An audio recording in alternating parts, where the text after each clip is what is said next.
Hi guys, to Small Talks with Moms for Hire Nanny Services. For those who don't know, I am Tyra, CEO of Moms for Hire Nanny Services. So today's topic, guys, we're going to discuss nap time for children.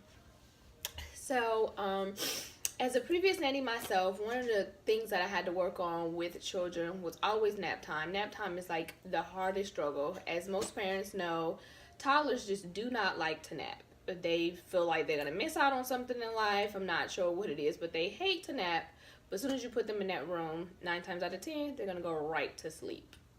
So, things that I found effective for me as a nanny when it came to putting toddlers down to rest was just multiple different things. So we're just going to discuss those things. So one thing I always came across was what is an appropriate time for toddlers to nap. So I would say to put a toddler down like right after lunchtime. To me, that's like a perfect time.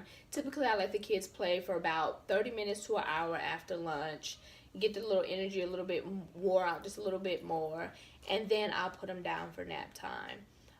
As far as how long they sleep, I would say about anywhere between 1 to 2 hours. You never want them to sleep too much because then they won't go to bed, when it's time for bedtime, or you never want them to sleep too little because they're just going to wake up a little too cranky.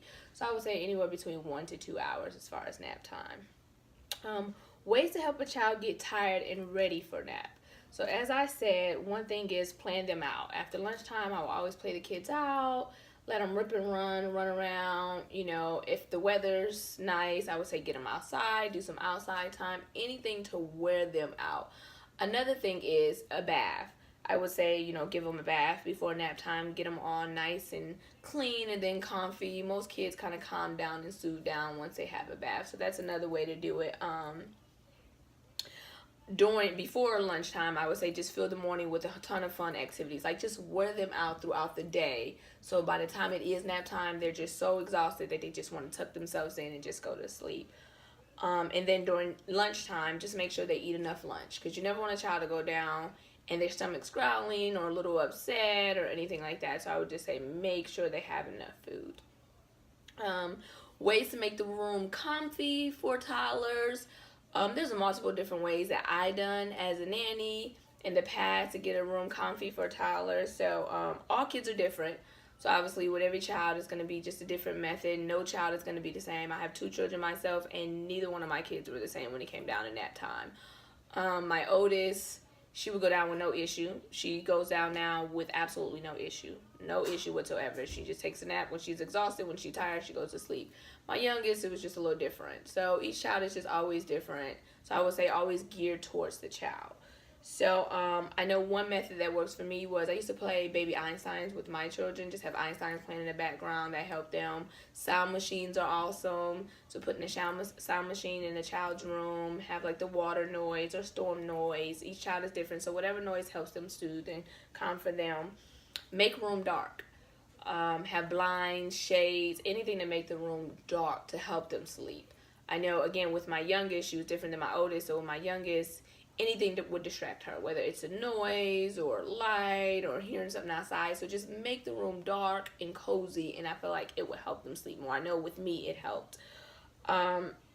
Make the temperature in the room perfect. So what I mean by that is if your child is a child that does not like blankets, refuse to sleep with blankets, make sure it's a perfect temperature where the child's not too hot, but also where they're not too cold. Because if a child is too cold, they're not going to sleep well. They're going to be moving around, trying to get all warm and cozy. They may not use a blanket. So just make it like a perfect temperature, anywhere between, I would say, 71 to 73 degrees with long sleeves on and socks.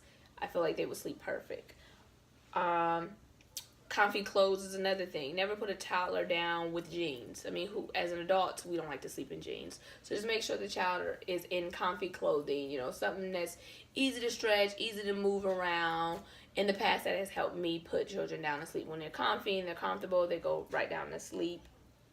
Some kids, again, are different. Some can fall asleep in anything. But if you try the comfy clothes method, I feel like it will help. Also, with some children, reading a book. Some of them just want a book read to them before they go down. It's just that little cuddle time. So going up a little bit early, laying with them, cuddling with them, reading a good book with them, that may help also in getting them wind down and getting them relaxed to, tuck them into bed and get them ready for nap time. So those are just some different methods that I used.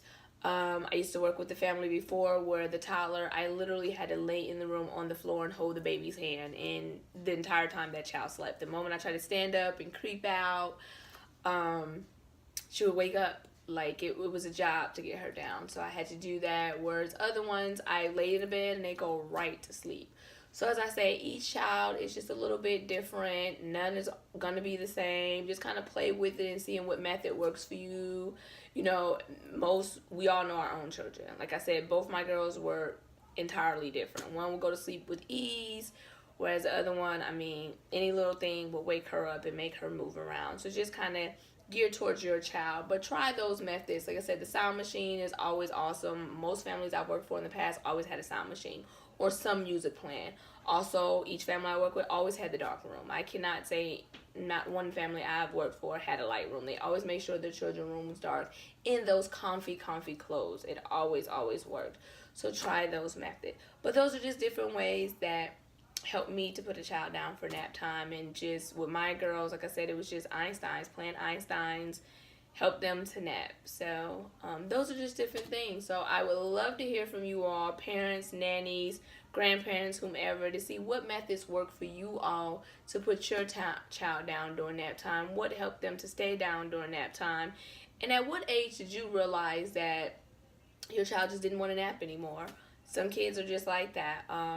My children still nap, and they're teenagers, and they honestly nap still. If they can nap every day, they probably would, but they'll come home and they'll sleep, not long, but they need to nap, and I need to nap too. So I just want to hear from different parents and just everyone. Just tell me different things and different methods that you all use. Comment below.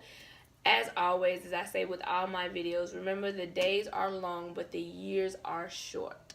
So love on those babies as much as you can, and I look forward to seeing the comments and things. Again, like us on Facebook, Moms for Hire, nannyservices.com. Subscribe to our YouTube channel, and I look forward to hearing from you guys. Bye.